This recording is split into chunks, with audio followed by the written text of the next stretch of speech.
साथ आप लोगों के साथ बहुत ही बढ़िया रेसिपी शेयर करने वाली हूँ, जो है यूपी बिहार के आन बान शान है। मतलब हमारे यहाँ ना बहुत ज़्यादा लिट्टी चोखा प्रसिद्ध है और हर घर में बनता। पहले तो मुझे बनाना ही नहीं आता है, लेकिन यहीं पे मैंने सीखा कई लोगों के यहाँ। जब मैं कहीं खाती थी ना तो मैं सोचती थी नहीं नहीं ऐसे नहीं बनेगा, लेकिन खाने में बहुत मज़ा आता था। लेकिन मैंने भी कोशिश करी और आज मैं बहुत ही परफेक्ट बैगन का चोखा बना के तैयार कर सकती हूँ। तो चलिए फ्रेंड्स स्टार्ट करते हैं। यहाँ पे मैंने लिया है बैगन, तो 3 बैगन हमने लिया और वैसे ग्राम से बताऊँ तो 500 ग्राम बैगन लिया है। और जितना बैगन है ना हमने उतना ही यहाँ पे टमाटर, मैंने तो 3 बैगन ले लिया, 3 टमाटर ले लिया है। आप टमाटर या बैगन कम ज़्यादा कर सकते हो। इसके ऐसे बैगन को हमेशा ये चीज़ ध्यान रखिए, चीरा लगाते समय ध्यान से देख लीजिएगा, क्योंकि अंदर कीड़े उड़े हो सकते हैं। तो इसे मैंने 4 भाग में इस तरह से अच्छे से कट करके और देख लिया है। इसके अंदर मिर्ची डाल दिया है।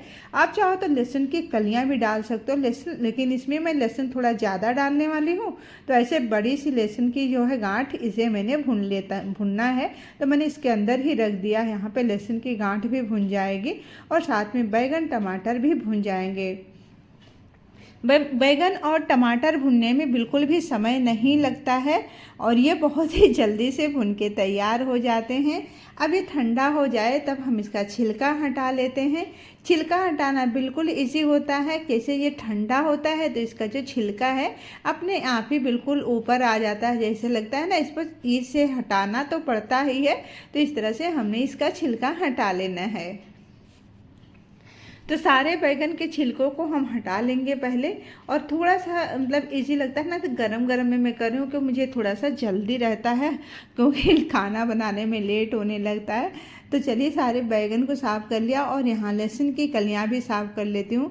जब भी लहसुन फ्राई करें मतलब भुने तो थोड़ा सा इसे क्या करें, बड़ी वाली लहसुन लीजिए, क्योंकि छोटी वाली ना बहुत ज़्यादा जल जाती है तो मज़ा नहीं आता है। लेकिन टेस्ट छोटी वाली में ही आता है, बड़े वाले लहसुन में उतना स्वाद नहीं होता है। लेकिन फिर भी अगर भून रहे हो तो बड़ी वाली साइज थोड़ा लीजिए। बैगन टमाटर को मैं छोटे छोटे इस तरह से कट कर देती हूँ ताकि ये जल्दी ठंडा हो जाए। और जब ठंडा हो जाए ना तब हम इसे डाल देंगे मिक्सर जार में।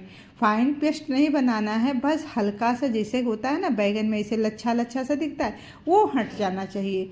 तब हम इसे बैगन को बस 1 से 2 बार ही चलाएंगे।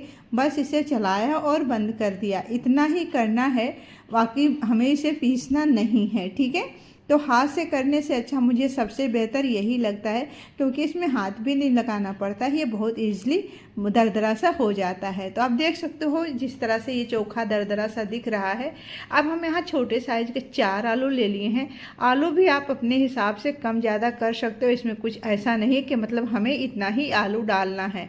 और इसमें 1 बारीक कटी हुई प्याज और 3-4 हरी मिर्ची डाल रही हूँ। अदरक लहसुन कद्दूकस करके डाल रही हूँ। नमक स्वाद के अनुसार और ढेर सारी धनिया की पत्ती ये डाल देना है, ठीक है।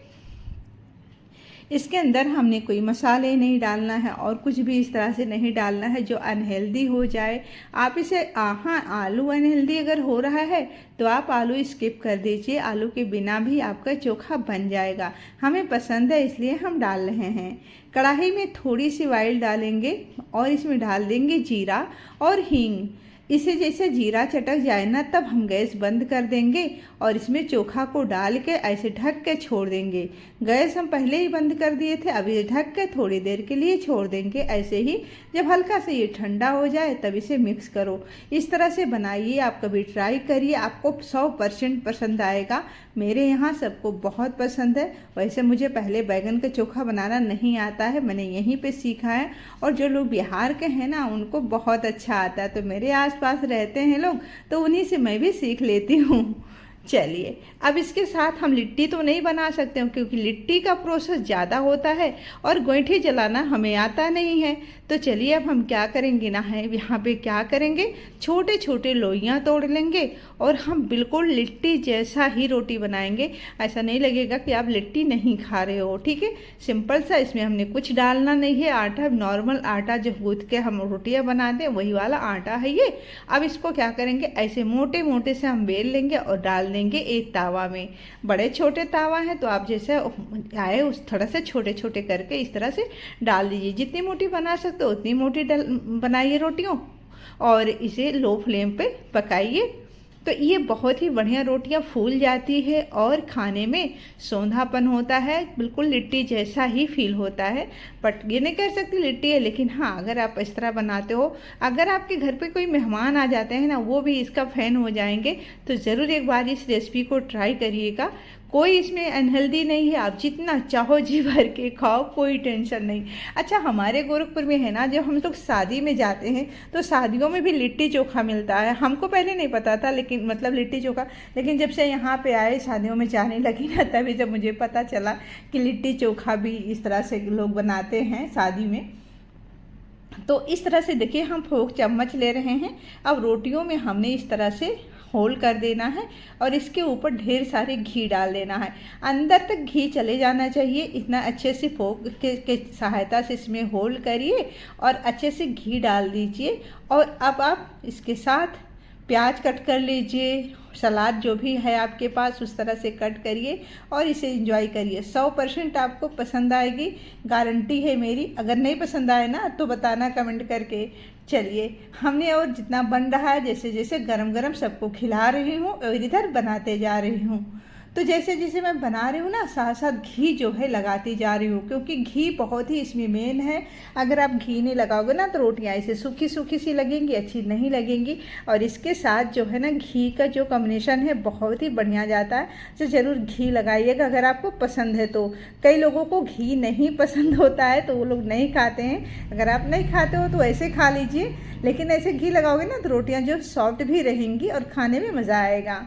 चलिए, अम्मा का खाना भी दे आई और उसके बाद अब बारी मेरी है। और गाय माता की रोटियां जो बना के हमने साइड में रखा है, और चलिए थोड़ा सा रोटी और बनाना है।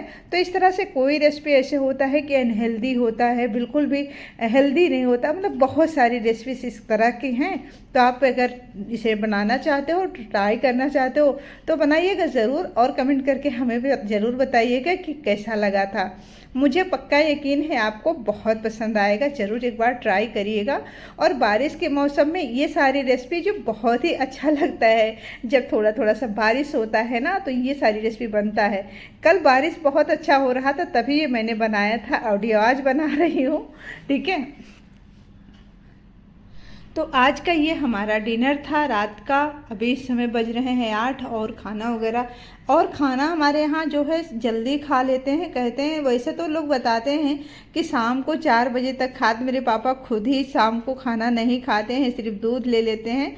तो मतलब कहीं ना कहीं अच्छी बात है, लेकिन भाई सब कोई नहीं रह सकता। लेकिन हाँ, अगर नहीं रह सकते हो तभी 8 बजे तक आप खाना खा लीजिए। मतलब सोइए, चाहे जितने देर से सोना भी एक टाइम होता है, अपने काम के हिसाब से बंदे सोते हैं। मैं भी लेट सोती हूँ, क्योंकि मेरा भी काम कुछ ऐसे ही रहता है, सबको दूध देना, छोटी छोटी ज़रूरतों को करना। तो बहुत ही साफ काम होते हैं जो छोटे छोटे होते हैं, दिखते नहीं है बट रहता है। जैसे कि अभी घी है आया तो घी खाली कर रही हूँ, और सबको दूध देना, इसके बाद सारे काम करके खुद खाना खाती हूँ। तो अब गरम गरम रोटियाँ हमारी भी है, तो मैं अपनी रोटियाँ बिल्कुल लास्ट में बना रही हूँ, और अभी ये भी खाएंगे, 1-2 रोटी और लेंगे। तो चलिए, हमारा आज का ये जो है डिनर बिल्कुल तैयार है। अब लगा लेती हूँ अपने लिए प्लेट। तो चलिए फ्रेंड्स, आज की ये रेसिपी अच्छी लगेगी तो प्लीज़ एक बार ज़रूर लाइक करिएगा। चैनल पे नए हैं तो सब्सक्राइब कर लें। कमेंट करना बिल्कुल ना भूलें, कमेंट करके ज़रूर बताएं आज की रेसिपी आपको कैसी लगी। अच्छी लगी हो ज़्यादा तो शेयर भी कर दीजिएगा। ठीक है, तो इस तरह से आप सैलड भी ले लीजिए। वैसे तो शाम को सैलड नहीं खाते, लेकिन इस तरह से जब खाना है ना तो थोड़ा सा खाइए। खीरे को परहेज है, बाकी चीज़ें आप खा सकते हो आराम से। ठीक है, तो बनके तैयार है। अब छोटे छोटे जो काम है वो कर लेते हैं। अच्छे होंगे और हम लोग भी ठीक है।